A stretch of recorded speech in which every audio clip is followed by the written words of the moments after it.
Okay, now we get into composition of functions. So they will give you two different functions. On the first part, we're being asked to compose f with g. So what I always stress is whatever function is written first here, take its rule and write it down just like this. Wherever you see the x, put parentheses in place of that x. So I put parentheses for the x, and then I had a +2. Then go back, and whatever function is listed second, you take its rule and you plop it into the parentheses. So you'll notice on this next step is where I actually did that, x plus 2 over 3, and then plus my 2. Now, you could stop here if you wanted. The only reason I went ahead and simplified further is because I realized I was going to need to do the domain, so at some point I'd have to simplify it. To get a common denominator, remember that the 2 is just like having a 2 over 1, and if you need a denominator of 3, you had to multiply both top and bottom by 3. So that's where I got the 6 over 3 that you're seeing there. And then I combined my numerators together to get the x plus 8 over 3. So again, I would have taken the answer in that form or this form. But either way, when you had to do the domain, you then have to take whatever is under that radical and say it must be greater than or equal to 0. So if you did that back at this step here, you're still going to have to do the work that I did to get that common denominator. So in this case, I'll multiply both sides by 3 to get rid of the fraction. It cancels it.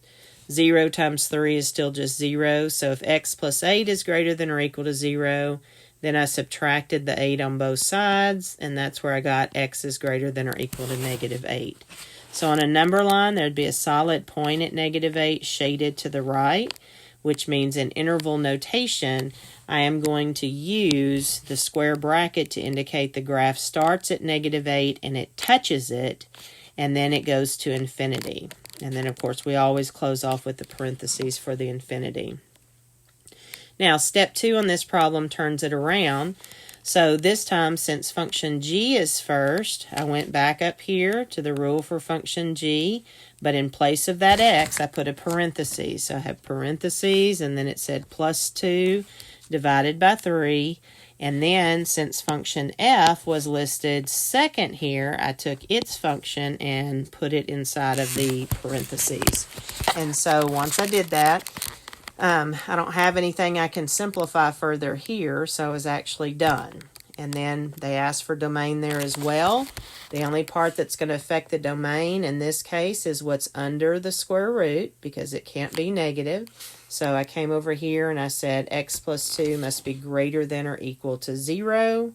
Added 2 to both sides, so x is greater than or equal to 2.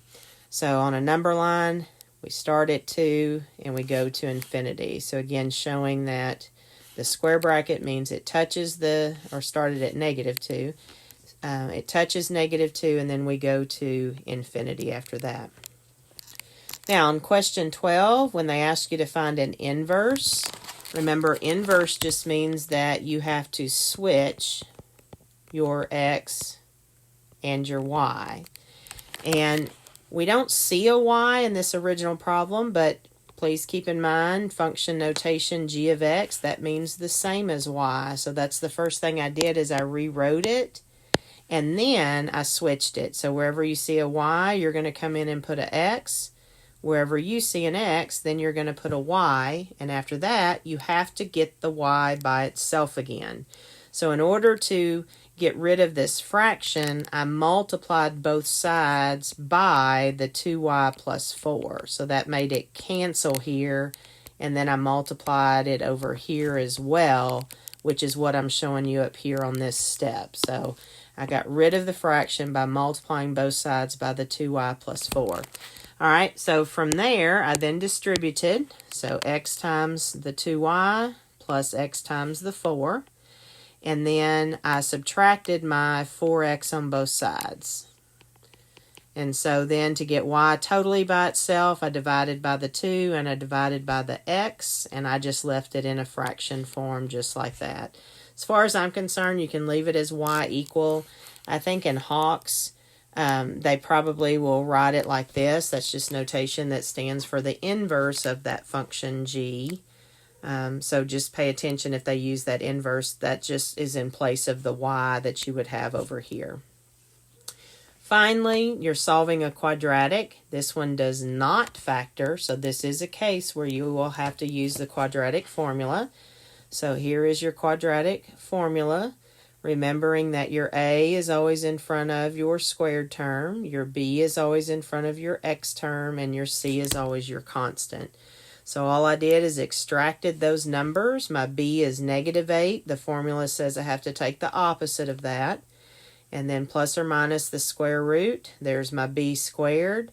And then I have minus a 4 times my a is 1 times my c is 28.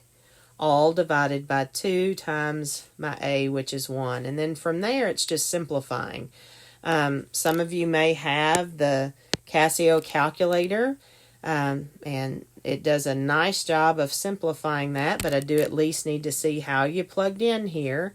What ends up happening with this one is we end up getting a -48 under that square root. So actually, the Casio won't like that. It'll tell you it's not in the domain. So in this case, we would actually have to simplify it totally by hand. What we know about the -48 is you can actually break it up as a -16 times 3, which is what I was trying to show here. But it got a little messy. And then the square root of the 16 gives you 4. The square root of the -1 factor gives you the I, and then the 3 gets stuck underneath there. So you end up getting an 8 plus or minus a 4i times the square root of 3 over 2. And actually that reduces. I notice I didn't. So if 8, 4, and 2 are all divisible by 2, then you want to take it one step further. So this should have actually been 4 plus or minus 2i times the square root of 3. But again, keep in mind, I'm looking at your work, not just what is going to be marked right or wrong in the electronic portion of your test. And so I'm looking for partial credit. So even if you didn't reduce in the end, I'm probably going to give you credit, but I've got to see the work that supports that answer.